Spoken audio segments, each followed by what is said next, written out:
Okay, just get a message that the minister will join in 2 minutes. Okay. Okay, so we'll wait for that for 1 second. I just try whether I can share my screen just for 1 second.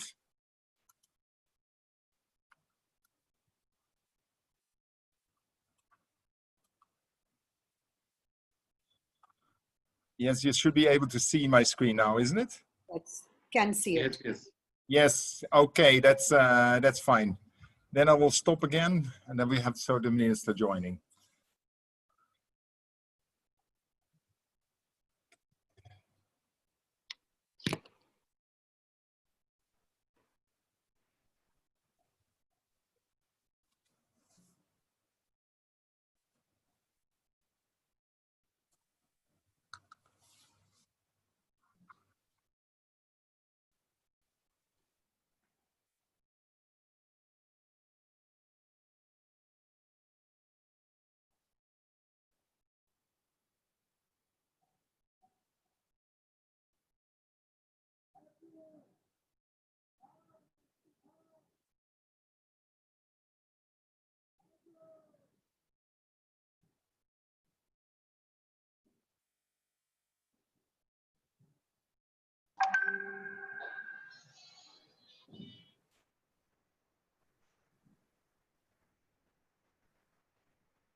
Namaskar. Namaskar. Namaskar. Namaskar. Namaskar.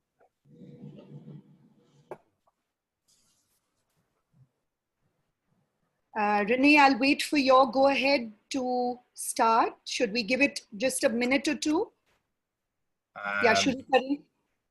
I think we should just get started. We just it's 11:30, so let's just get started slowly. Okay. Yes. Okay. So, good morning, everyone. Namaskar. On behalf of UNIDO and the UN India Business Forum, I welcome all of you to this webinar today. As we are all aware, the unusual situation presented by COVID-19 has impacted all industry and particularly wreaked havoc on the MSME sector in India, a segment which is the backbone of our national economic structure. As the world slowly comes back to normal, or the new normal as it is now being called, what does it mean for our MSMEs? What are the new strategies that will need to be put in place? What is the recalibration that needs to be done? To share some insights in this area, I'm delighted to introduce to you our chief guest and our esteemed panelists. We are extremely honored and privileged to welcome the Honorable Minister, Shri Pratap Chandra Sarangi ji, Honorable Minister of State for Micro, Small and Medium Enterprises and for Animal Husbandry, Dairy and Fisheries. Shri Sarangi ji, wish you a very warm welcome. Namaskar. इस MSME के मंच पर आए आपका भव्य भव्य स्वागत है. हम आपके बहुत आभारी हैं कि आपने हमें अपना बहुमूल्य समय दिया. बहुत बहुत धन्यवाद. I'd like to welcome Renata Desalian, the United Nations Resident Coordinator in India. Wish you a very warm welcome, Renata, and thank you for being with us today. Mr. Shohab Rais, the Chief Operating Officer of Tata Chemicals. Mr. Rais has over 30 years experience in manufacturing and operations, and amongst other accolades, has done some brilliant pioneering work in the area of unique supply chain solutions. We wish you a very warm welcome, Mr. Rais, and thank you for joining us. Mr. Vishal Sharma, Assistant Executive Director of the Dalmia Bharat Group. As head of operations across multiple sectors during the span of his career, Mr. Sharma has managed the most complex supply chain and cold chain operations across India. We wish you a very warm welcome, Mr. Sharma. And last but not least, Dr. Renee Van Berkel, the Chief of UNIDO in India. Welcome, Renee. I'd like to begin by inviting Renata for your opening remarks. Over to you, Renata.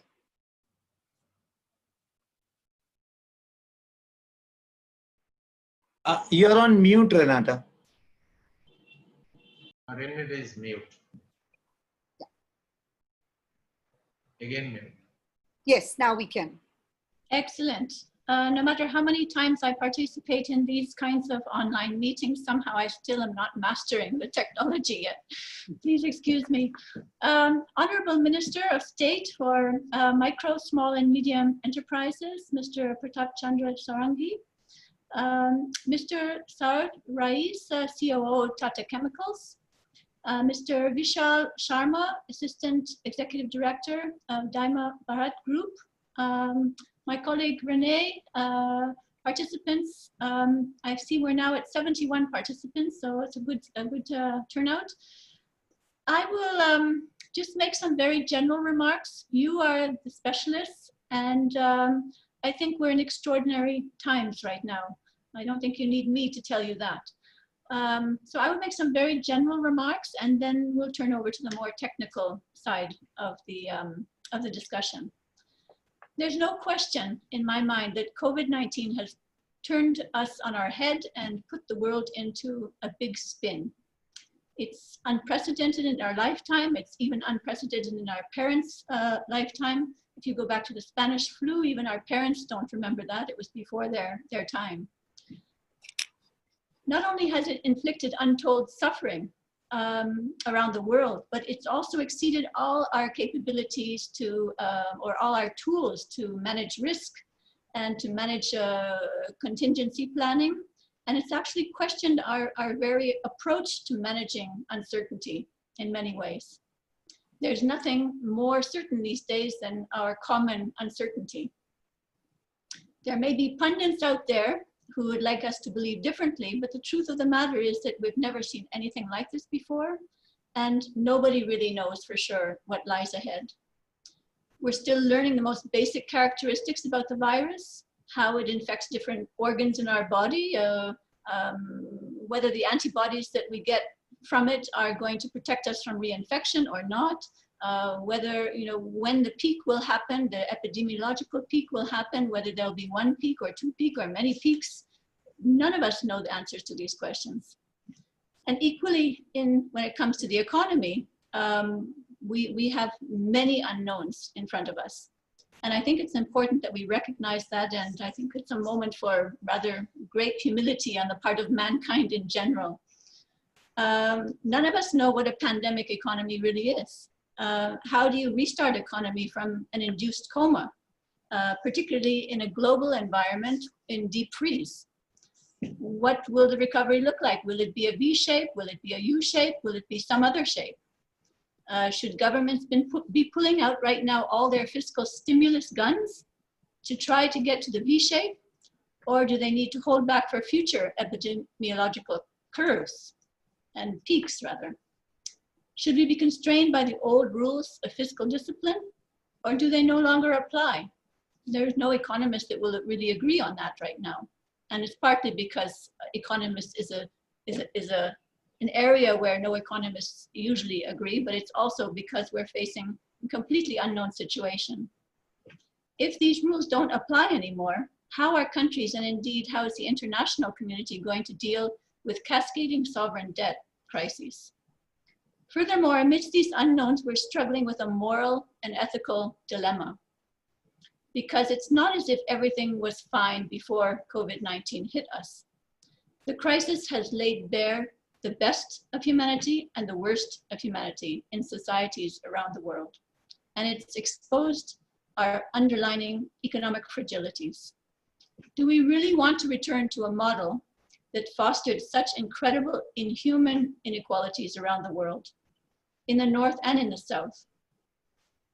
Do we really want to return to a model of development that led to such devastation of our natural environment? Not only are we having to sail the ship as we build it, we're obliged to remodel the ship as we're sailing it on an open sea, and we're having to rechart our course. with no nautical maps and only very intermittent meteorological readings. I don't want to sound pessimistic because I'm not generally pessimistic. No one who works at the UN can be pessimistic. I have enormous faith in the human spirit and in our innate humanity and our resilience and our capacity for ingenious solutions, often on a shoestring. And I have enormous faith in India and in Indians to find those innovative, creative, resilient solutions. But I think we have to admit that there is no roadmap, either in India or anywhere else in the world. We do, however, have a compass. And what is that compass? It's the United Nations Member States Agenda 23 and the SDG goals. The crisis invoked by COVID-19 is exposing the precise failures that Agenda 2030 and the SDGs were meant to address. In many ways, it's the failure to achieve the SDGs and the MDGs before them that have made countries around the world so vulnerable to the multiple impacts of COVID-19. The recovery must therefore find ways and means to capitalize on the opportunities created by this overwhelming crisis to get back on track for the SDGs. The recovery must be fair, it must be green, and it must be inclusive. And the role of MSMEs, and in both the issue of supply chains that we're going to be discussing today, but also in building back better, is really critical. And I'd like to extend my sincere appreciation to the Honorable Minister and the government of India that have placed such a strong emphasis on the role of MSMEs in the recovery to build back better here. I'd like to also compliment my UNIDO colleagues and Renee in particular for the B3C platform, which is obviously an important tool in helping to navigate in these uncharted territories. So those are the end of my remarks, and I look forward to hearing the specialists now go into depth in the various areas that we'll be discussing today. Thank you so much, and namaste. Thank you so much, Renata. That was indeed insightful. And I'd like to now invite Renee to tell us a little bit more about the platform, as well as his experience in working with the MSMEs so far. Over to you, Renee.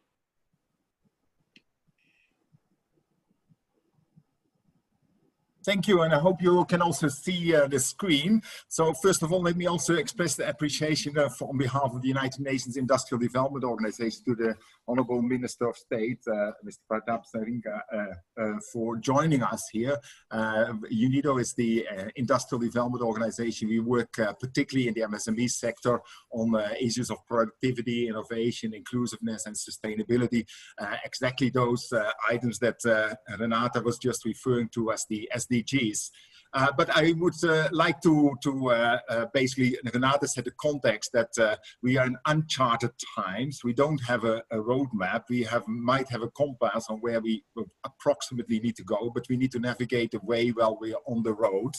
And that is particularly difficult for MSMEs, which have more limited resources. I wanted to basically talk a little bit about what UNIDO has done over the last couple of months and how we are trying to assist the MSME sector. So we started with a stock take, which was already during lockdown 1, so at the first weeks of April, and we saw that manufacturing came to a standstill. And that basically for the MSMEs, there were 5 areas where issues were very prominent there, and they all added to what is then commonly referred to as the cash flow crunch, so ongoing expenses but no income.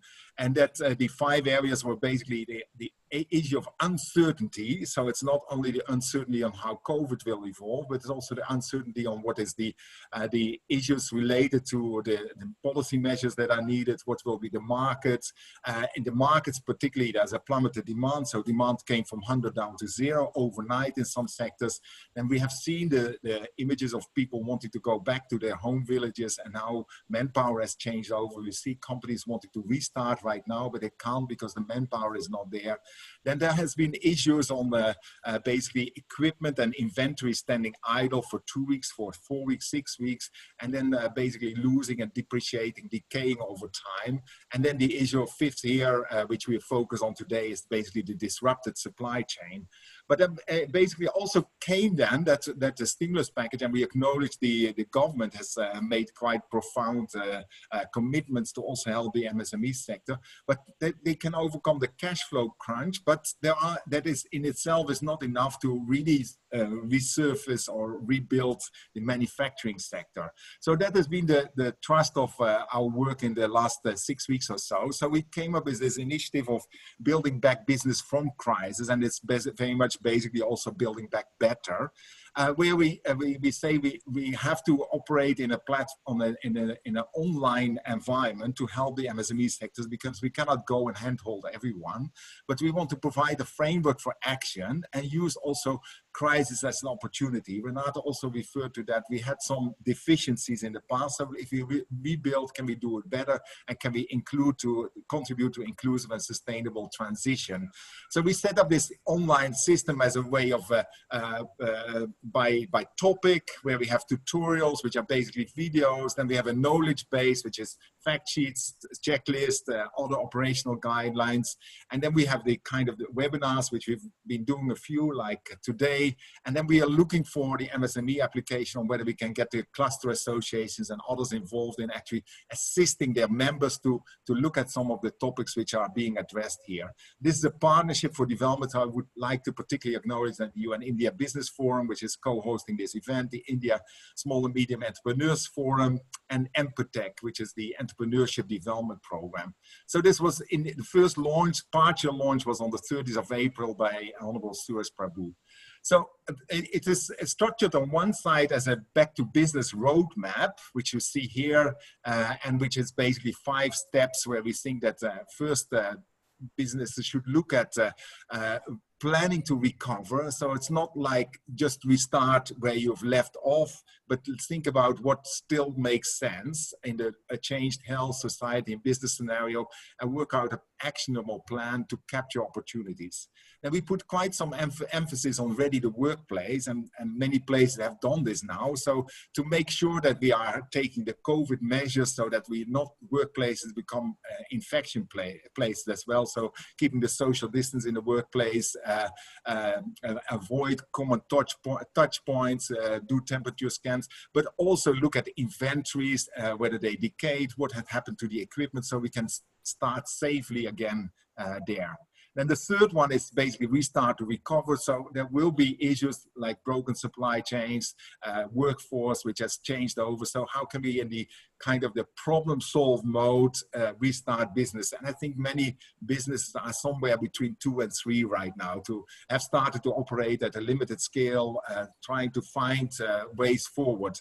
Then the 4 would be to bring back growth to business by doing better what you're already good at and doing differently what you're already good at. So how can we use the core competencies of businesses to bring new growth areas? And we've seen that some companies have started to do new things like textile garment stitching, have started to manufacture PPE, so stitching masks and so on. And we see new opportunities there. And ultimately, we also need to look at thinking ahead and planning for continuity. So the traditional continuity planning that we had was insufficient. So how can we do that better? So if you then see, okay, how does this look like? This is the kind of this setup which you get if you go into the tutorials. Now I go too fast. I wanted to show this kind of fact sheets, this is the operational guidelines, and then you see some additional resources. So that's the kind of the setup that we have. And then we take this saying from John F. Kennedy, even though the Chinese language would say it's not right, but basically crisis is the combination of danger and opportunity. So we are in a crisis for sure, but can we also take that as an opportunity? And we looked at this from different angles, and then basically see there are 7 areas in which we would like to say, let's look at how we can do better And these 7 areas on the sidelines are then looking at how we enterprise in enterprises, how do we deal with the financing, how do we deal with customer relations, how do we set up supply chains, operations, manpower, and occupational health and safety, because we have to do things for COVID, proving our enterprise. So can we take this as a bigger initiative to look at all aspects of occupational health and safety? So if I zoom in on the kind of what is in there in our program for supply chain, then you see here that we address the supply chain both in terms of upstream, so that is your suppliers, then internal operations on how do you do the inventory, the stuff, the stocks and so on, and how do you work then with downstream part. And we notice that there are basically disruptions, smaller and bigger, and depending on where you are in the supply stream, upstream, internal and downstream. And we saw that even before the lockdown in India, there were already issues because of upstream supplies not coming forward. So in the automotive sector, companies were starting to have shortage of supplies from China, from overseas in that area.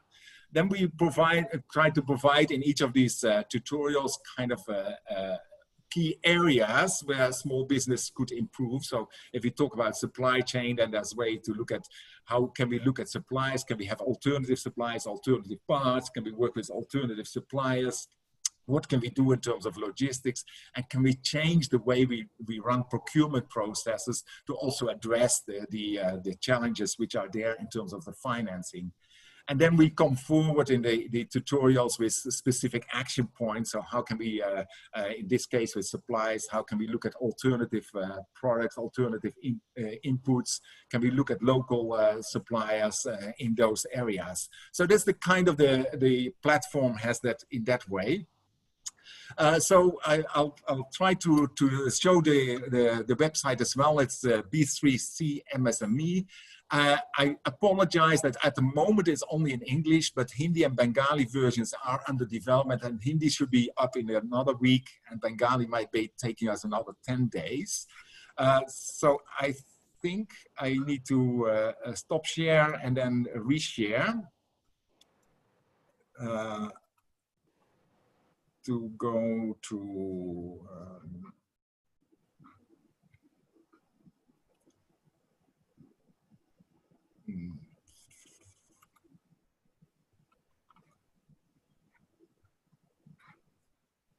so you should be able to see, this is the website where you can you see the website? So this is where you come in, and then you see here the roadmap. It links to the different modules. So if I click then on plan to recover, you should come here, and then you see here the link to the tutorial. You have here then the download links for the checklists, which give you then kind of the elements with the questions and the specific suggestions.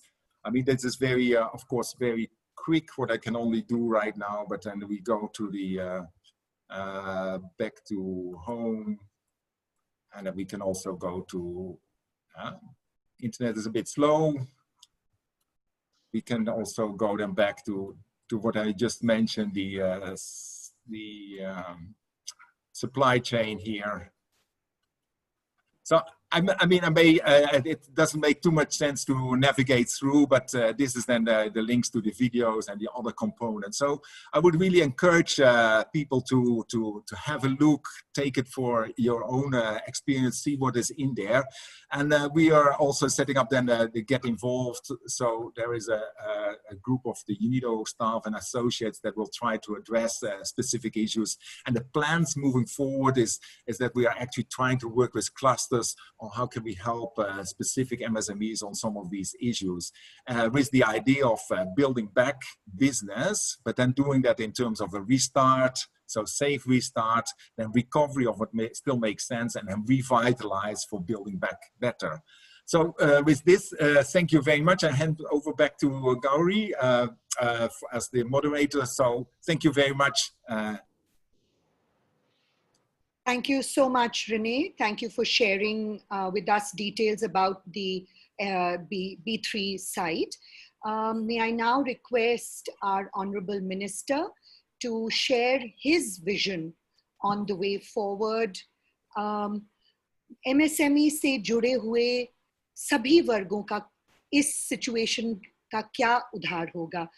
Mantri ji, over to you. Namaskar. Thank you all. I am especially thankful to Ms. Renata Da Celina and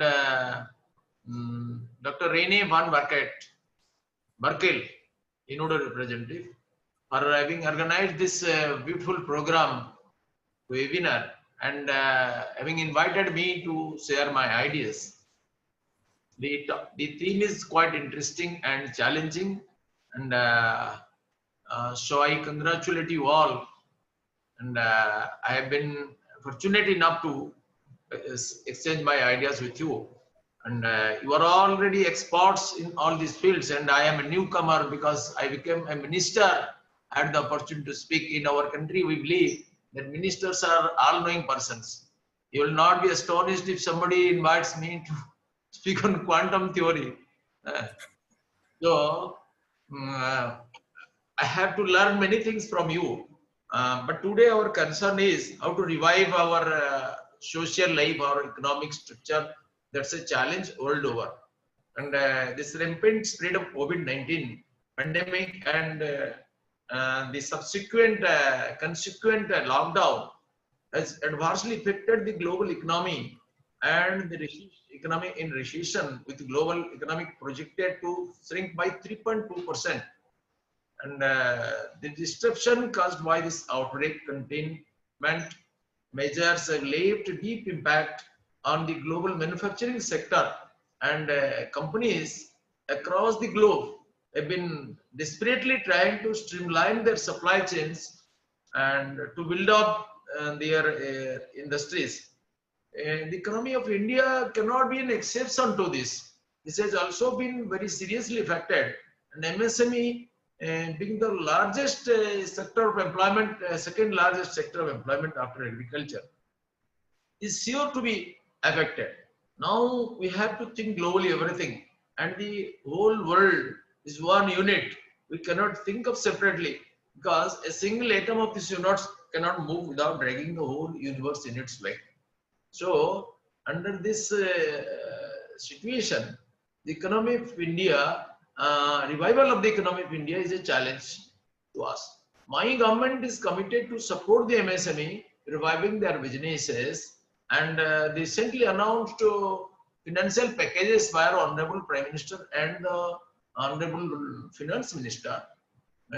It's no doubt a great boon, and I am happy that the mission of this package is, as announced by our Prime Minister, to build an Atmanirbhar Bharat, India standing on her own feet, and MSME has a great role to play in this field.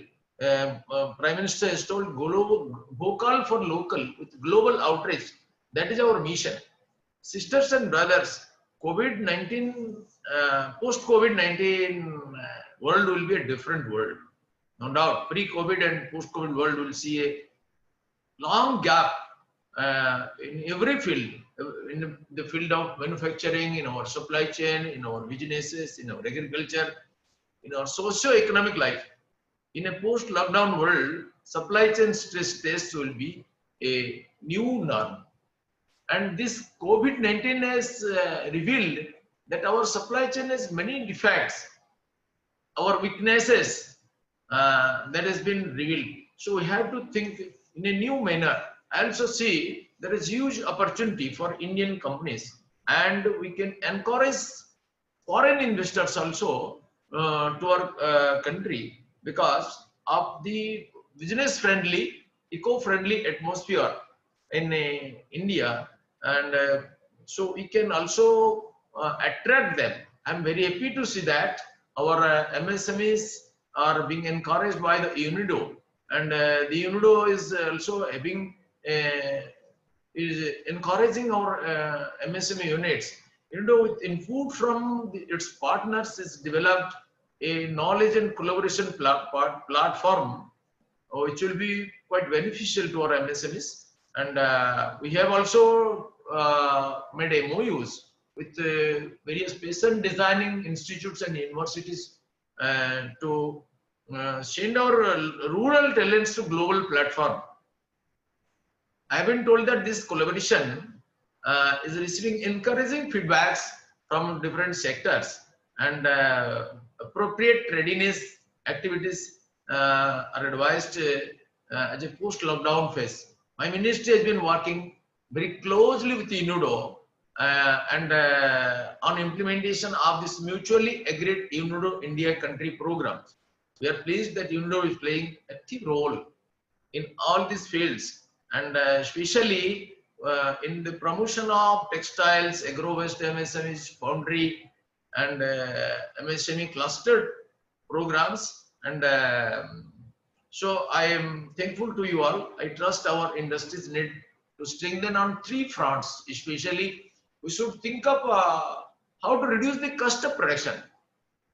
That is, even in the field of agriculture, in the field of manufacturing, in the field of services, we should be very prudent in reducing our cost of production, and we should put stress on a robust supply chain, the logistics and mechanism for a robust supply chain.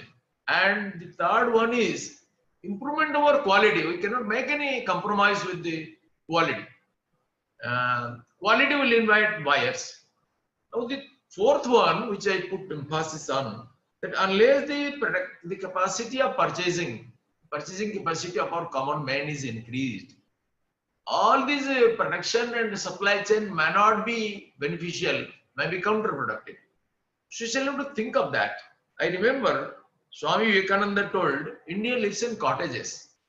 And Mahatma Gandhi also said, unless these 7 lakh villages are improved, the comprehensive national growth is not at all possible. So we have to focus on our rural development to improve the standard of living of our people, rural people. Simply economic help will not do. There should be many behavioral changes also, because they have many good habits. They are also addicted to many bad things, and we should inspire them to lead a better life. You can take the horse to the river, but you cannot make it drink unless there is an internal desire, urge for growth. We cannot do that. So even the poor people are addicted to drinking. I remember 20 years back, a man serving in a veterinary hospital got 5,000 rupees towards his salary, and he came in the street taking liquor, and being influenced by these intoxicants, he called a bull. Oh, very pyare dost, please come, my friend. And he gave the 5,000 rupees to its mouth, and he swallowed it. Then he started crying when he came to know what he has done. So we shall have to impress upon them to educate themselves, to have some behavioral changes, and to strive for a better life. We should provide them better livelihood also, and then only we can expect a tangible change. We need to establish manufacturing linkages also. And Gandhiji told that not mass production, but production by masses are the solution to our economic problems. Unless money goes to everybody, so how can you desire? One man having a filaria, one leg is filaria, another leg is polio, cannot be said to be a healthy man. So there should not be this unbridgeable gap between the rich and the poor. There will be gap, no doubt. By the nature, it will be the gap, but there should be a reasonable gap. In average growth of the common man is quite important nowadays, so that they will come off for the national growth, a comprehensive national growth.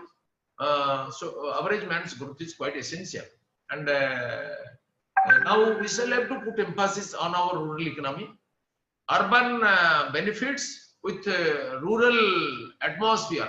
Now this COVID-19 is revealed that if the man is present, then the nature will laugh, nature will dance with joy. Now elephants are coming on the road, peacocks are dancing, and many animals are coming. Nature is very happy. A few months back in the parliament, there was hue and cry everywhere due to this pollution, extreme pollution. and everybody blamed at Parali, at the farmers. But this passionate inquiry reveals that Parali is responsible by 5% for this entire pollution. Contribution is only 5%. And the maximum percent, 95% responsibility goes to our industrial sectors, our vehicles, and the construction sector. We mercilessly kill the nature for this paper note. That is a dangerous tendency in everybody. We are not separate from the nature. And this is a dangerous tendency which we have inherited from the Western thinking, that struggle for existence and survival of the fittest without considering the impact on nature. So now we shall have to develop our mechanism in an eco-friendly manner. That we have to. I remember many scientists have been engaging themselves in finding out whether the principle of life is present in the planet Mars. So I think probably some are thinking, it has come in the media also, to go there and stay there permanently, because many scientists have warned that this whole planet Earth may be finished within 400-500 years because of this pollution. This single-use plastic is added to this entire gamut of pollution, and by 2020 it will be doubled their warmness. So probably they have been thinking that they will lift to Mars with their families and they will survive there, because they cannot take these 1,000 crore people to planet Mars. It's impossible. So instead of leaving this earth and going there for a safe stay, I should rather say to make it habitable. जो वैज्ञानिकों ने अब सोच रहे हैं कि मंगल ग्रह में जाकर के निवास करने के लिए, मैंने उनको निवेदन करता हूं कि मंगल ग्रह में प्राण सत्ता की संधान करके उधर निवास करने के विपरीत उनको इस ग्रह में मनुष्य जीवन में मंगल का संधान करना है. ये आज बहुत जरूरी है. We shall have to develop our innovative ideas, our innovation, our research, everything else in this line. Man is a part of the family. Family is a part of the nation. Nation is a part of the world. World is a part of the universe. And universe is a part of Prakriti, nature. And nature is nothing but the shadow of Brahman. From the lowest atom to the highest Brahman, everything is interconnected. We discharge oxygen. We discharge carbon dioxide. Plants require carbon dioxide for their survival. And plants discharge oxygen. And this pranavayu is necessary for our survival. We are all interconnected. Although apparently they visualize only fighting, struggle, but inwardly we see the entire harmony within this whole creation. If we disturb this harmony chain, then we are to be finished. We shall have to think like that, globally, universally, and with this sweet harmony. We shall have to develop this future economy and the socio-economic life. We want to see a world which is free from diseases, a body free from diseases, a mind free from stress and strain, an atmosphere free from pollution, a society free from violence and exploitation, and an intellect free from prejudice and bias. And our businesses should be developed on these thinkings that will be beneficial for the whole world. And so I put more emphasis on our rural economy, our organic farming, our cattle farming, our Panchagabha industry based on cattle, so that it can be a very effective Gramodyoga, providing more employment. Our Khadi and Charkha mission, our honey mission, beekeeping, solar power plants, and transferring waste to wealth, waste management, river cleaning, green and clean villages. This should be our area of focus, so that we can have a very eco-friendly, very comprehensive growth, creating more happiness for others. And we want to see a happy world, a blissful world. And as you are the pioneers in this field, I can expect, I appeal to you all for this comprehensive growth. Put all your energies for this comprehensive, all-covering growth, and so that we will see a better world, a future will be better one, a happier world, a blissful world, and you all will shine in the sky like stars, in not only to be flowed away like a dry leaf in the wave of history, but to create history so that others will write it. Thank you. Thank you so much, Mantriji. That was beautiful. And I'd like to add, I'd like to say, aapke muh mein ghee shakkar, because the world that you are talking about is exactly the world that the UN also foresees, and the world that UN is also striving for, a clean, equal, green world. So I think we all need to collectively think about this, because this is the opportunity. Right or wrong, the disease has given us this opportunity to rethink what we are doing, reimagine what we are doing, and move forward for a better planet. And, you know, just to also cite one other piece that someone said, you know, you talked of going to the Mars. Somebody said, okay, to sustain the lifestyles that we are right now, we will need 3 planets, and we have only 1.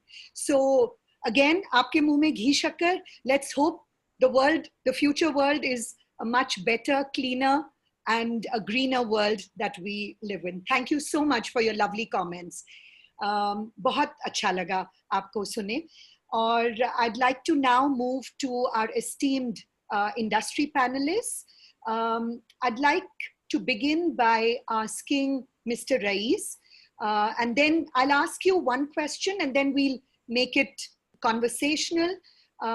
So my question, since you are on ground and you are seeing what the reality is, what the actual situation is, what is the status of the supply chains and that you are encountering, and what are the key challenges that you see, the real important key challenges that you see and that you feel need to be addressed immediately and now? So I'd like to start with you, Mr. Rais, if you can share with us, and then Mr. Sharma, you can also share your perspective on this. Thank you, Gauri, for the question and invitation. Before I start, I would like to thank Honorable Mantriji and Rene, Renata, UNIDO, Gauri, Vishal, welcome everybody, and want to welcome all the participants. Thank you very much.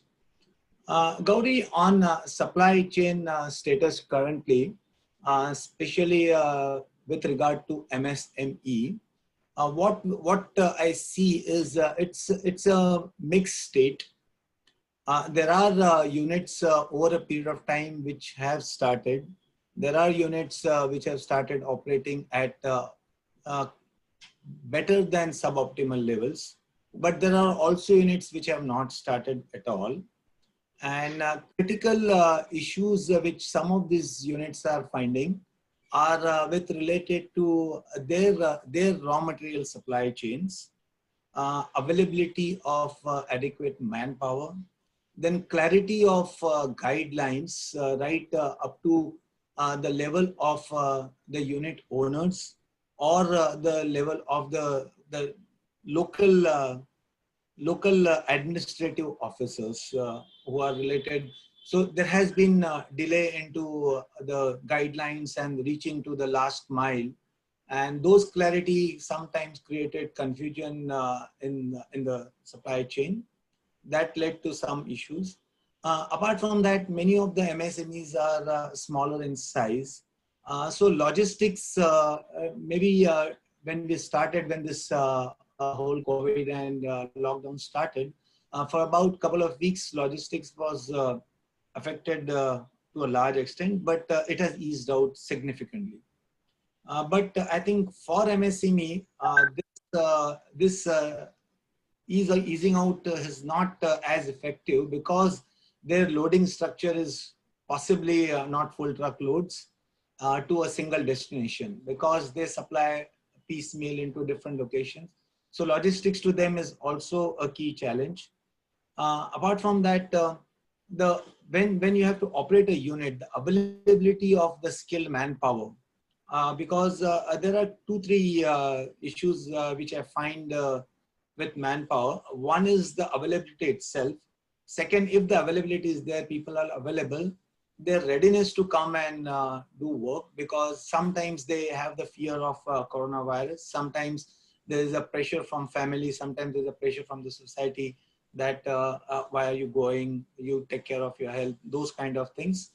So I think communication is one area which is very critical, so that we are able to give right confidence to the people who need to move out of their home and contribute to the starting up of MSMEs, to the starting up of economic activities to much larger extent. Because MSME is a backbone of our economy. There are millions of units. With our own organization, more than 1,400 MSMEs are connected, and we do business of about more than 750 crores with MSMEs. So we are quite largely dependent on MSMEs. They're very important. So second thing is when you start, there are issues if the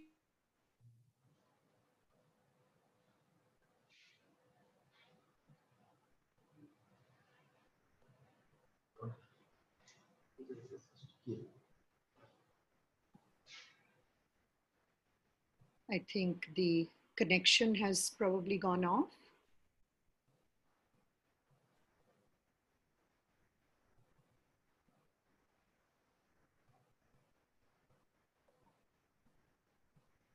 Is everybody else on?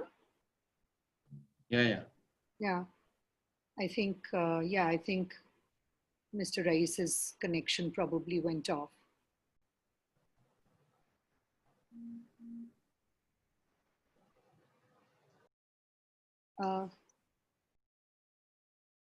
Okay. Yeah, sorry, we lost you for a little bit, Mr. Rais. Yeah, sorry. So I was saying that by launching B3C MSME portal, I think it's a great work because all MSMEs will not have the wherewithal or the resources to look at what's available, what's not available, what's contemporary, what is required to be done. So I think the next step would be to try and see how we increase the usage of the portal. So I think that's all from me for now. Thank you, Mr. Rais. Mr. Sharma, what is your perspective from the ground? Yeah. So good morning, ladies and gentlemen. I thank UNIDO for this great opportunity, and it's my privilege to speak to everybody today. In fact, before I actually talk about the ground perspective, I would like to give a feel of the enormity of the supply chain in the industry where I'm working right now. So Dalmia Bharat Group is mainly into, it's an 8 years old organization, and it's into core in manufacturing of cement, sugar, refractories, and power and captive power. So the enormity of the supply chain can be gauged from the fact that there are about 25,000 dealers, 520 warehouses, 5,000 vehicles moving every day, around 13 plants across around 12 states. So once you see the kind of supply chain it involves, and it has an intertwine of various MSME logistics supply partners who are intertwined in this complete supply chain as in form of MSMEs. So before, and not only this, the business is not this business of manufacturing cement, sugar, and refractories is also closely related with mining. So these businesses have to be located with areas which are having availability of limestone as the primary material for the input for cement. Not only this, then there are a lot of input materials which come from various other organizations, like that there is a waste of steel industry. Steel slag has to come. Fly ash comes from the thermal power plants. Coal and coke comes from sometimes from outside, sometimes domestically. So there are multiple supply chains in the upstream, as Rini was talking about in his presentation. So there are multiple modes of supply chain, not only locations but modes. There is a rail movement. There are road movement. Where rail is about 10 to 15%, road is about 85%. Water, the waterways is currently at 0. So this is what is happening at the inbound. And since cement manufacturing is mostly domestic based, where most of the production happens domestically and the sales also happen domestically, hence the supply chain disruption is not so enormous.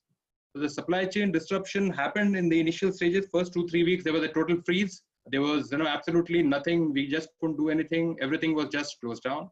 But I would give a great super compliment to the Indian government, the central government and the state government, that they were able to come out with very clear, precise, timely, detailed guidelines, which came at almost flash speed and which went down right till the blocks and districts and panchayats.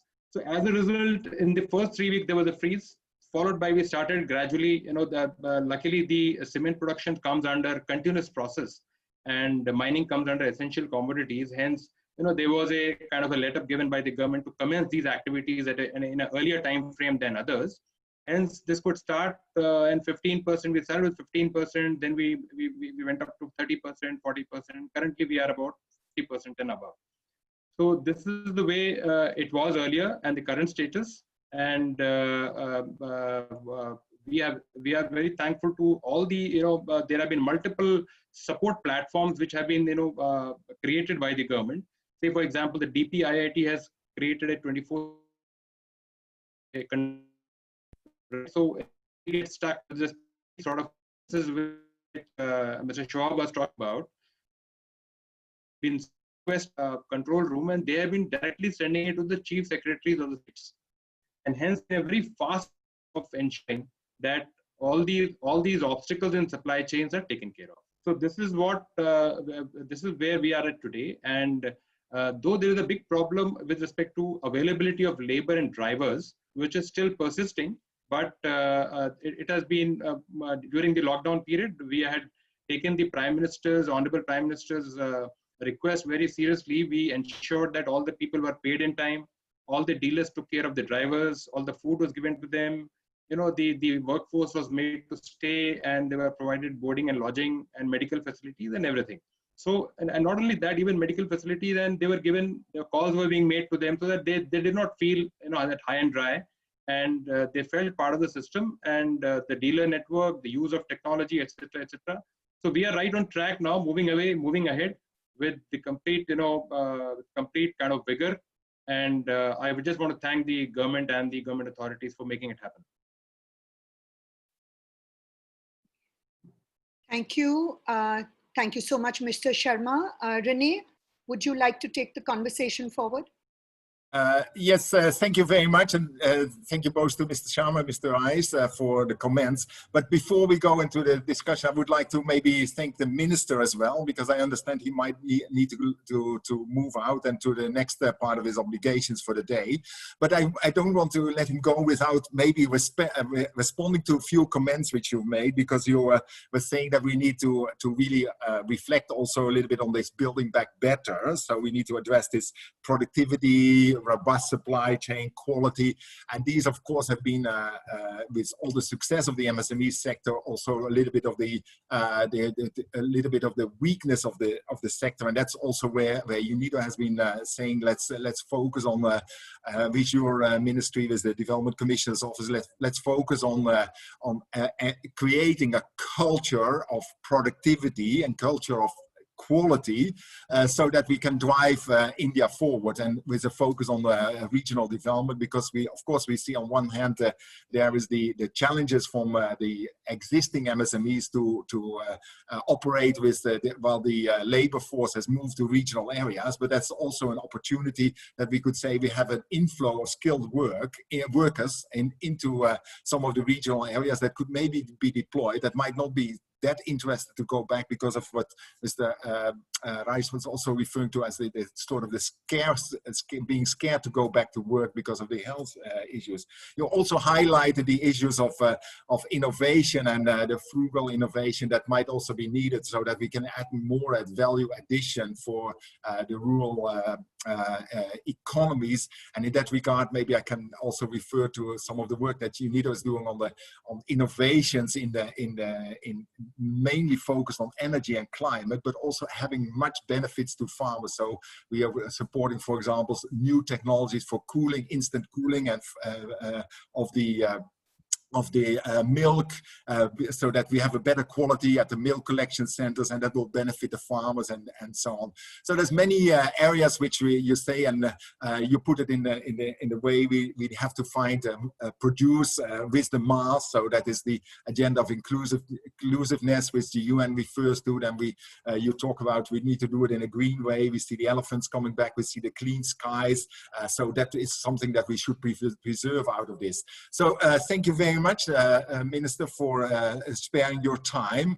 Please feel free to resume your rest of your duties.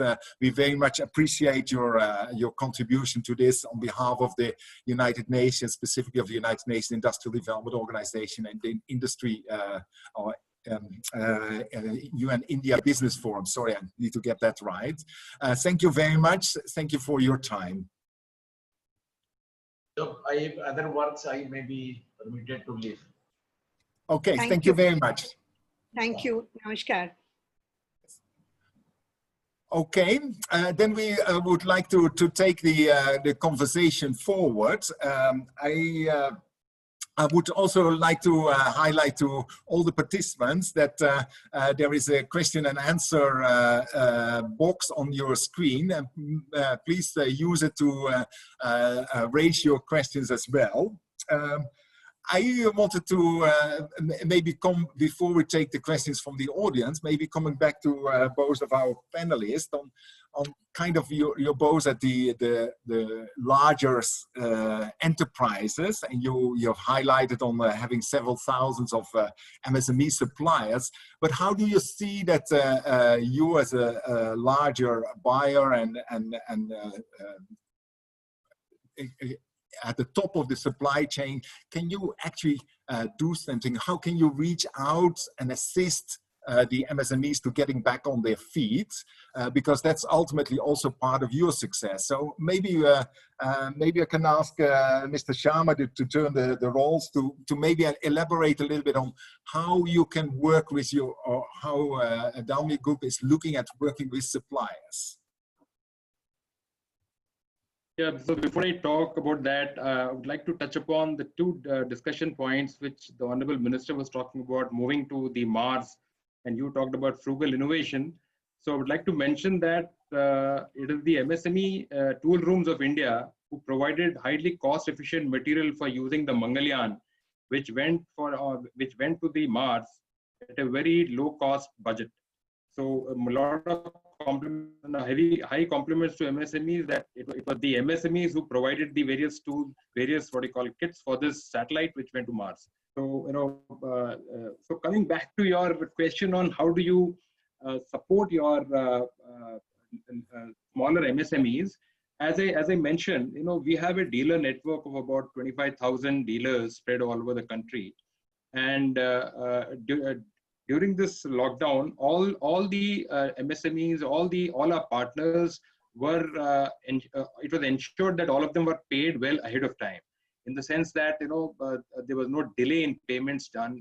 That was taking care of their cash flows, and the smaller partners who had these drivers and all, and the warehouse men, they were made to stay in accommodation, and food was provided to them so that they took care of their all basic needs were taken care of. So these three things, and also ensuring that there was what we did was we made a cross-functional group in the organization, which had a cross-functional team made of sales, HR, corporate affairs, logistics, and so on and so forth. So there was a cross-functional team which was made, and the responsibility of this team was to ensure that firstly, to ensure that the complete supply chain robustness and resilience is tested and maintained. And second was to keep sharing, because that there was a problem being faced by the logistics supply chain person. He was not able to solve it. He was then falling back to his cross-functional team instead of going back to his boss. There was a self-empowered cross-functional team which was able to ensure that timely decisions were taken and people moved forward, and flow of information happened. So these are the some ways through which we ensured that all our partners are taken care of. They were assured. There were frequent calls made. There were a lot of video conferences like we're doing now with them. Conference calls, WhatsApp groups. So continuous flow of information, so that the flow of it, the more communication and more open flow of communication you happen, the lesser and lesser the fear actually dissipates on its own. So these are some of the things which we did, and we are also continuously doing it ahead going forward, and we'll continue to do that as we move ahead in our business. Okay, thank you very much. So yeah, from your business model, it's very much the MSMEs are in your dealer network. So I basically your sales force in that sense. So that and you kept them informed how you're moving forward, and this cross-disciplinary team and so on. So that I think is some messages we also hear elsewhere. So may I come back to Mr. Reis from your side, or how you have, or Mr. Sharma, you want to come in? Yeah. We also, sorry. Sorry, Mr. Sharma wanted to make an additional comment. Yeah, sure. Please go ahead. So we also advised our MSMEs that they could, go for some of our suppliers. We also requested them, whatever goods and services they had, we told them that they should go and register themselves on government e-procurement portals. We helped them through industry associations to undergo training on this. I'm sure you also would have heard on 15th of a couple of days back, there was a training held by industry associations, so that they could probably find more avenues for increasing their product lines and sales over and above what they were already doing. Okay, thank you. Then Mr. Reis, from your side on the MSMEs, I think you have more MSMEs also in your supply chain, isn't it, as suppliers?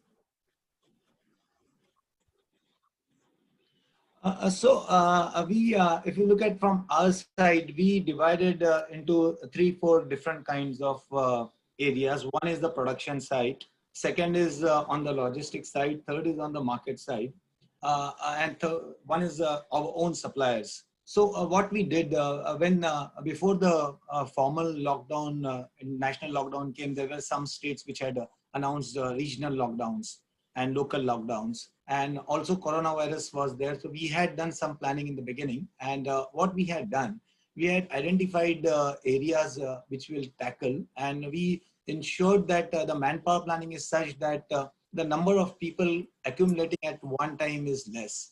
So for all the contractors at our manufacturing site, we actually advised them, guided them as to how they should be doing, both taking care of hygiene, taking care of distancing, taking care of their own people. And we provided facilities in a township with our medical facilities. We created about 200-bed isolation center there. So we gave a lot of confidence to all the team. And then what we did, the people who were supplying us raw materials, when the lockdown was announced, we also manufacture some products which are coming in essential commodities like edible salt, etc., and food grade bicarb, food grades, pharma grade bicarb. So we were operating right from day one, and all the MSMEs who support us with packaging material, with other raw materials, they also fall in the same category, but they were not aware about how to get this thing started. So we wrote letters to the government officials, to chief secretaries, to principal secretary, to the collectors, to deputy collectors, and we sent those copies to our MSME partners. And then the MSME partners, we supported our like to those government officers where the permissions were required to be done. And I'm very happy to share that for many places, within a couple of days itself, they started getting permissions to start their operations, and they started their working together. A second thing what we found was that the finances, they were stuck with finances. So although for MSMEs, there's a 45 days government norm for payments, but many places wherever we found that MSMEs are stuck with finances, we actually went ahead and made them advance payments. We changed the payment terms so that they are able to operate and they're able to operate their units or to supply us also the materials. So that we tied up on one end. Second, in market side, where our distributors and logistics and supply chain partners, MSMEs are there. So since the markets were shut for some time, but we knew that it's not going to be permanent. Markets will open, maybe gradually, maybe some markets may open faster, some might take time. So we started moving material to the market side, which is closer to the customer. So we engaged with our supply chain partners, with our MSME distributors, with our logistics service providers, warehouses, and then we started moving. So they also had the work slightly changed to an extent to what normally was done. And when the opening up started happening, we were right there to service the customers, both in MSME sectors also and other sectors where the services were again rendered by our MSME service providers. Okay, thank you very much. So, one thing I would want to again add that for logistics MSME people, there was a lot of issue in the beginning of there was very, very low confidence. Even if the transporters wanted to move, the drivers were not ready to move. So we created kits for the drivers. We gave them communication and written down communication as what they should do. They should not come out, they should not meet, or they should not touch this ABCD4, what do's and what don'ts we gave them. Then we gave them kits, which would have a dry meal, which would last there for the entire trip. So if it is an 8-day trip, so we gave them meals for 8 days. So even if the meal is not available on the way on the highways, so they didn't have to worry about the meal. We gave them hand sanitizers, we gave them masks, we gave them soaps, and we gave them hand gloves. So they were confident that their health is being taken care of. We are worried about them and they would not have any issues on the way. So all those MSME transport operators also could help us in that. And that's what one of the additional things we do. Thanks. Okay, thank you very much. I think this is, you touched upon a very important thing, that really building the confidence that people are safe when they come back to the workplace. So what you're saying is the dry kits for the drivers, food and sanitization products and related ones is important part of reaching out and showing that we take care of the people so they are safe in the workplace. That is very good. Maybe if I may ask Renata, when you made your opening comments an hour ago or so, you said that I'm not the expert, so I want to listen in. So if you listen to the conversation so far, are you encouraged with what is happening, or how do you see things developing from the perspective of the SDGs, the Sustainable Development Goals? Thanks, Renee. No, great to listen to the minister and to these two industry leaders. I think that I'm encouraged by definitely the efforts that have been made and that have been described to us right now. And I'm sure that the workforce in the MSMEs that are associated with these two industries benefited a lot from the care and the confidence building and the support that you've given to them. I don't know how representative it is of industry in general. I think probably there are many people in MSMEs that didn't get that care and consideration, advance payments, the investments in health and communications, etc. So I think right now we're all sort of struggling to sort of understand the scope of the problem or the scope of the challenge right now. I think hearing your good example, it's really important to get that message out, because I think that there was a call made by the government, and I think it was the Prime Minister himself who appealed to employers to extend every help possible, to continue salaries, etc., etc. And as you go sort of down into the supply chain and you have a large number of small and medium and micro enterprises there, I think there are probably a lot of examples where that was not done. And so I'm really encouraged by what I heard today, and I have a lot of respect for the two industries that or the two companies that we've heard from.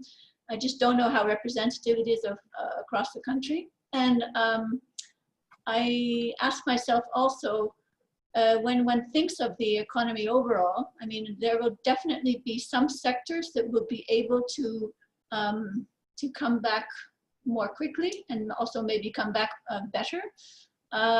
We heard about the cement. I mean, the fact that most of the demand for the cement, maybe not all, but most of it is domestic. It's somewhat easier to get things sorted out in a domestic context, although I'm sure it's not actually very easy, but it's probably easier than internationally. So I'm sure there's some sectors where it might be easier to have all the dots connected in the supply chain, and other sectors where it's going to be really, really difficult. And I think at the end of the game, you know, given what the migrants had to endure, you know, these last few weeks, many of them, I guess one of the dangling question marks that I have in the back of my mind listening to the very, very interesting session so far is, yeah, how many, as you said, Renee, how many would want to come back at any time soon? I know that the opportunities back in rural villages are probably very, very limited, so they may prefer to stay for a while, but have no choice but to have to return. Is there any possibility of using this moment to perhaps organize the supply chains differently? Is there anything that could be done to invest in the rural sector so that those who would not like to really come back soon have an option? Those are perhaps very big existential questions that might sound reasonable in terms of a proposition, but almost impossible to actually implement because it's so complicated. But I think that, as you know, everyone is saying that this is an opportunity to think differently. So I guess I'd like to hear from both of you how much space is there to actually do things differently, concretely? I mean, and how could that be done? Okay, thank you, Renata. Of course, we are talking of the MSME sector. I think the numbers are about 6.5 crore MSMEs, so that's 65 million businesses, and there is a number of larger transnational corporations or larger national corporations dealing with them. So we see a lot of diversity among them, and certainly the good work of some should be promoted and be taken also as an encouragement for others to try to follow suit. I wanted to go maybe to some of the questions which are coming on from the participants, which we can see there. So I have a question from Jalandhar on the hand tool sector, which is more specifically linked to UNIDO and the UN system. So maybe I just respond to that. So saying that, of course, there is now new opportunities because value chains are rejigged. So for hand tool sector, which is a traditional strength of India, there's opportunities for growth maybe. But he's asking, yeah, where's the money going to come from, the funds to adopt new technologies? And I think that the UN, the United Nations as a whole, but specifically also UNIDO, we don't have we are not a financial institution, but we are technical assistance providers. So we would see that the UN can help, and we are actually with our energy efficiency project and with some other projects active in Jalandhar. So maybe we can talk offline on what kind of support is available. But our trust from UNIDO side has been very much, we need to make sure that the money which is now available from government is also precious money. And that needs to be spent in the best possible way. So we need, if I use a business term, we need a return on investment from the government side. So the government is releasing 10% of GDP. That's a huge financial burden to all of us. So we need to see that we get return on investment. So that is where the element of capacity building and preparing businesses would come from. So then a little bit following up from the question from Renata, actually, I got two questions also for the two, for Tata and Dalmia, because one of the questions is, the participants is saying that with this additional requirements, there will be the cost of transportation will go up. Is that something that you already notice? How can you accommodate for that? And then related to that a little bit is the question on, of course, I also referred that in my introduction, that there's a high degree of uncertainty. So we can go back in lockdown. We don't know how the pandemic evolves. So are you changing your forward planning and your procurement practices a bit to accommodate for this uncertainty? So, Mr. Rice, may I ask you to start on this issue of transportation cost, and how do you look at forecasting and procurement and planning? So as far as procurement cost is concerned, the choice between us was the additional cost and revenues possibility, or don't take the cost, don't move material. So we took the choice that we will take the additional cost for now in our stride, but ensure that material moves and ensure that revenue generation starts happening faster than otherwise it would have happened. So there are a lot of products, essential products, but for the material which moves through trucks, had we not done that, possibly the revenue stream would have delayed. And that additional cost, although in the beginning it will hit us to an extent, but I think it would more than get compensated for the additional revenues or the revenues starting, which we have done in the beginning of the lockdown when things were at standstill. So as we move forward, those costs will keep going down because the highway dhabas have started. We made a lot of representations to the government. Everybody made. Government also came out with guidelines. Dhabas started. So we don't have to now provide food. We had to do that for initial 1 week. Then when we have given some sanitizers, some hand gloves, some personal hygiene. So those things we in any case are giving to other society stakeholders. Also, we are giving it to our various 4-5 districts. Some of these things we are doing into our districts closer to our operations and also in other places. So that was part of it. So I think that's not a very major cost component for long term. It's a small cost for a short time. But from the supplies perspective, we had a couple of critical raw materials, and the supply chain was from China. So when China was under lockdown and we had issues, so we immediately started looking at it. We looked at it to how long we have this material for, and then we did both. For the same material, we developed alternate raw material supplier within India. And secondly, we also looked at alternate material. What is the alternate that we can use? So we worked on both. So when we came with this issue, we had about 70 days inventory, and within 1 month that inventory went to 180 days because it was a low cost, very critical material. We ensured that our material availability is ensured so that production does not get suffered. So we did some of those things. And some of the places we found that some of the our packaging material or raw material suppliers who were in red zones and who were in containment zones, and the possibility of them coming out of those zones was comparatively low, probability of high to continue in those zones. So we started developing alternate vendors, 2-3 alternate vendors we developed, so that the options available with us are more, operations don't start, and MSMEs get additional business opportunities. Thank you very much, Mr. Sharma. Would you like to comment on this transport issue and the sort of changes in planning and forecasting? Yes, so before that, I would like to just touch upon 2 issues which Renata had talked about. She talked about the SDGs. So you would be happy to know, Renata, that Dalmia Bharat Group is mapping 14 out of 17 SDGs through our business operations very closely. And we are known as the greenest cement company of the world. So we have the lowest carbon footprint we have about an average of 550 kg of carbon emission per ton of manufactured cement. So, and we are the member of EP100, RE100, UN Global Compact, and all these organizations which are on resource efficiency, energy efficiency. Coming back to the question on the transportation cost and going forward, what you were asking.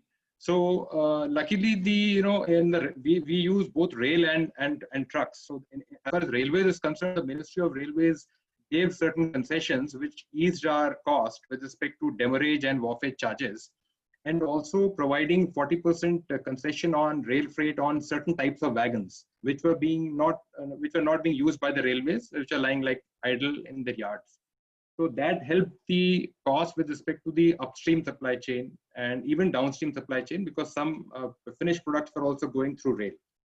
And as regard the trucks are concerned, transportation cost of trucks, I echo the sentiments of what Mr. Shoaib had said. And exactly, we went exactly as per what he said. We also did the same thing. Coming on to the way forward part, which you were asking. So now, we have suddenly realized that we need to fast track and accelerate our digital supply chain network. So we are already on the path of making the SaaS-based plant management logistics system. The vehicle tracking system is already there. Now we want to fast track this whole thing, which was going to happen in the medium term, probably will happen in the short term now. So we will use technologies like artificial intelligence and machine learning to generate predictive information of demand. So with past data and all these disruptions are happening. But despite the disruption, as I talked about, we had such close interactions and so much of communication with our complete stakeholders that once this lockdown is gradually easing, we are not finding any great turbulence, that there are no broken networks anywhere which need to be rebuilt.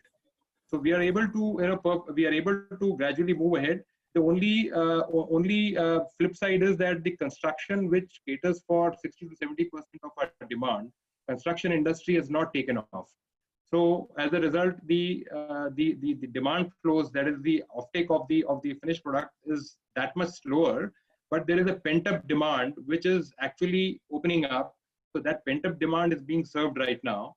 And we are also requested the MSME Minister, Mr. Gadkari, to actually kickstart all these infrastructure projects in the respective villages, so that these migrant labor who are there in those villages can start getting employed in their respective areas, what Renata was talking about, so that we can start consuming our product there. So we have requested them to do that. And another point I missed out, what Renata was talking about migrant labor is, there's a CSR team of ours in one of our plants who has reported that 1,000-odd migrant labor have come back to the state of Odisha where our plant is located.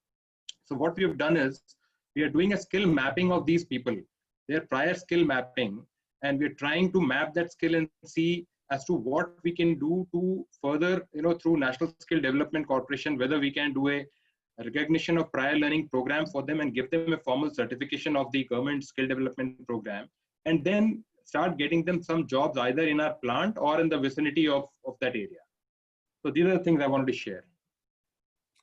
Thank you very much. So I think for most the sentiment is that even if there's some higher cost, it's better to get moving and to get some cash flow going. So rather than sit down and say I can't do it and be reluctant in that sense. So there's a little bit of a cost associated, as I may phrase it that way. I wanted to. There's a very specific question on the question and answer question, which is referring to UNIDO. So what UNIDO is doing, so in the MSME sector, I did not in my introduction expand too much, but in the MSME segment, we have a number of sectoral projects ongoing, particularly in the pulp and paper sector right now, and in the automotive component sector together with ACMA. And there is just one project was recently finished with the bicycle component sector, and we are expecting that will resume, and also with the leather sector, it's quite likely to happen. We have also a number of cross-sectoral projects which are focusing more on like energy and environment. So under the energy program, I think we are dealing with about 30 clusters of MSMEs around the country. So we are suggesting to government to roll out this B3C and make this more like a permanent facility to invest in the ecosystem for MSMEs. I think I wanted to maybe, because we are looking also a little bit at the time, I wanted maybe a short response from our two industry panelists before then closing on the issues of which is very much in the media on the global value chain. So the global value chain has been this phenomenon that manufacturing has split between countries, and India is moving up, and the Prime Minister and others are talking about now. This is the opportunity for India to go back into global value chains. So maybe could I ask for some perspective on what Dalmia, what Tata are thinking on this prospects of expanding now the scope of India's participation in global value chains? And Renee, if I could just jump in and also request our two panelists, if they could give us also some idea in terms of how optimistic are you in terms of the recovery, and I mean the speed of the recovery. I have no doubt that India will recover, but how are you feeling these days? Optimistic, mildly optimistic, somewhat optimistic, very optimistic, etc., etc. Yeah, so with respect to Dalmia, I can say that the monsoon season is arriving. So in monsoon, generally our business actually takes a bit of a dip. So we're just hoping that the moment we get over monsoons in the month of October, we are highly optimistic that the government also would be kicking off with its 100 lakh crore infrastructure pipeline projects which they've announced, plus the monsoons would get over. So after October, we feel that cement, which is also an element of index of industrial production, it always appears in various economic data. And also, one fun fact about cement is that it is the most consumed substance on earth after water. So maybe, many of you may not be knowing this. So we are very, very highly optimistic that after this month of October, we should be going at a good pace. Okay, Mr. Rice. Yeah, our view is that it's an optimistic view, but cautiously optimistic, because we feel that possibly it might, over a period of time, the demands will start opening up, and demand growth will have, because retail is still not open. Retail is slowly opening up. So by the time retail opens up, by the time it's unhindered opening of a full-scale retail sector, travel sector, leisure sector, service sectors, because a lot of service industry also today is operating from not full scale there. So I think it may be slightly cautious optimistic is our current view. But on global value chain, we feel that there is a lot of opportunity available there, because what it has shown, what this pandemic has thrown is the issue of if the people depend too much on a supply chain which are long response time kind of thing, then people will start looking at closer home supply chain solutions. Also, there will be a lot of manufacturing activities which might move out of China. And we are looking at what could be the areas of interest for us, what could be the areas of opportunities for us. I'm sure many of the other companies and groups also would be looking at it. And also, what are the critical things where we can do here in India, make in India for India, and make in India for the globe. So some of those opportunities which this pandemic has thrown, we are trying to look at it, and we are evaluating options. Thank you very much. I thought there was one more question on the question and answer chat box, which maybe I might refer to. So, what is kind of strategies for MSMEs to look at growth and rejuvenation or revitalization of business?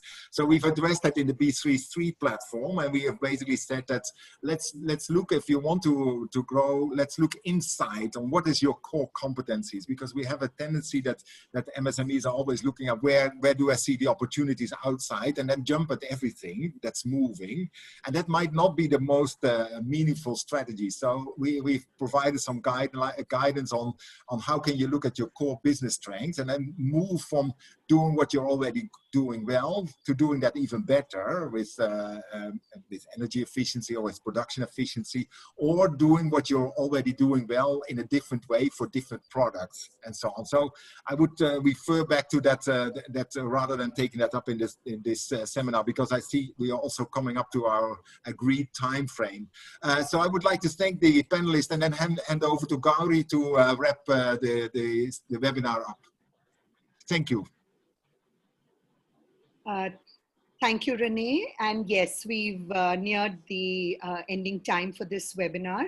And I think there has been, it's been an extremely interesting conversation. It has been an extremely insightful conversation, and a lot of very valuable inputs have been provided by the Honorable Minister, by Renata, by yourself, and by our esteemed panelists. I don't think one can really encapsulate everything that we have discussed in a few minutes, but the 2 or 3 things which really came out very loudly to me was, one was communications, that, this is the time when companies need to communicate and over communicate with the MSMEs, with their supply chains, so that that confidence is rebuilt. This is the time when the MSMEs need that confidence building, they need the support. And I'd like to, again, call out what Mr. Rais said, that yes, we are all optimistic, but cautiously optimistic. If we do things right, and if we do things in the way and what the UN espouses, in a clean, green, equal way, there is no doubt that there is an open, absolutely open arena for us to move forward, and move forward in a much better way. So I would just also like to thank, of course, I'd like to thank Renata. I'd like to thank our esteemed panelists for joining us at this for this webinar. I'd like to thank our participants for being there and for listening to us. Renee, thank you very much for your inputs, and I'd encourage all our participants and the panelists to go on to b3cmsme.org, share it with your partners. There is also an email ID out there, so if you have any inputs of content that you think will be of value to the small and medium enterprises, please feel free to write in and share your inputs, and share it as widely as you can. And this is also a start, the start of a series of webinars. We are possibly going to go sector specific as well. So watch this space. We will be communicating with you. And I would also like to just call out one point that Mr. Sharma, you made on the SDGs and the UN, your UN association. And you are also a part of the forum that we manage at the RC's office, which is the UN India Business Forum, which is partnering with UNIDO at this. So we have been working with your leadership on multiple issues. So that's another name to call out when you talk of the SDGs. So with this, I just like to say a big thank you to everyone, and watch this space for more. Thank you. Thank you. And namaste. Thank you. Thank you. Namaste. Thank you.